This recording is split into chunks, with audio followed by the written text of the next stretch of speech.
Muammar ड्रामे में आखिरकार वही हुआ जिसका हम सबको डर था। जुनैद अब जहां आरा की मोहब्बत में इस कदर पागल हो जाता है कि वो अपनी हस्ती बस्ती ज़िंदगी उजाड़ देता है।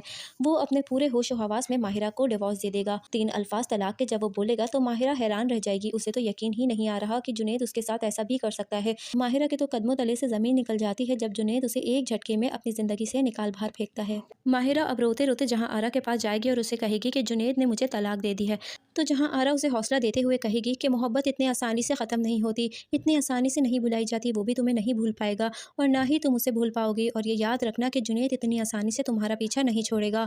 जहाँ आरा ये सब इसलिए कहती है क्योंकि जब जुनैद के सामने जहाँ आरा की हकीकत खुलेगी तो जुनैद माफ़ी मांगने के लिए माहिरा के पास जाएगा, लेकिन उसको वही बात याद आएगी जो कि जहाँ आरा ने उससे की थी कि जुनैद इतनी आसानी से तुम्हारा पीछा तलाक देने के बाद भी नहीं छोड़ेगा।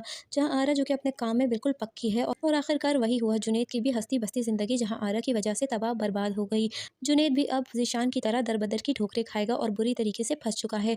दूसरी तरफ शाहजहाँ है, जो कि जहाँ आरा का घर देख चुका है और उसके घर पहुँच जाता है। उसे जहाँ आरा का ये रंगो-रूप देखकर बहुत ज़्यादा हैरानी भी होती है कि उसकी जहाँ आरा, जो कि बिल्कुल सीधी-सादी थी, अब वो किस हुलिये में है और उसने अपने आप को कितना बदल लिया है। तो जहाँ आरा जैसे ही शाहजहाँ से मिलेगी, वो शाहजहाँ पर अपनी कोई भी कमज़ोरी ज़ाहिर नहीं होने देगी। शाहजहाँ के सामने वो ऐसा ज़ाहिर करेगी कि वो दुनिया की सबसे ज़्यादा खुशकिस्मत औरत है। शाहजहाँ से वो कहती है कि अगर तुम उस दिन शादी से इनकार न करते तो आज मैं इतने ठाठ बाट से ना जी रही होती। शाहजहाँ को जहाँ आरा को देखकर और उसकी बातें सुनकर बहुत ही ज़्यादा हैरानी होती है कि वो जहाँ आरा जो किसी के सामने मुँह नहीं खोलती थी, आज वो इतनी बदल गई है। आखिर ये कैसे हो सकता है? बहुत ही ज़्यादा इंटरेस्टिंग हो चुका है ड्रामा। मेरे दोस्तों, अगर आपको हमारी वीडियो अच्छी लगी है तो हमारे चैनल को सब्सक्राइब कीजिए और अपनी ओपिनियन हमें कमेंट सेक्शन में ज़रूर दीजिए।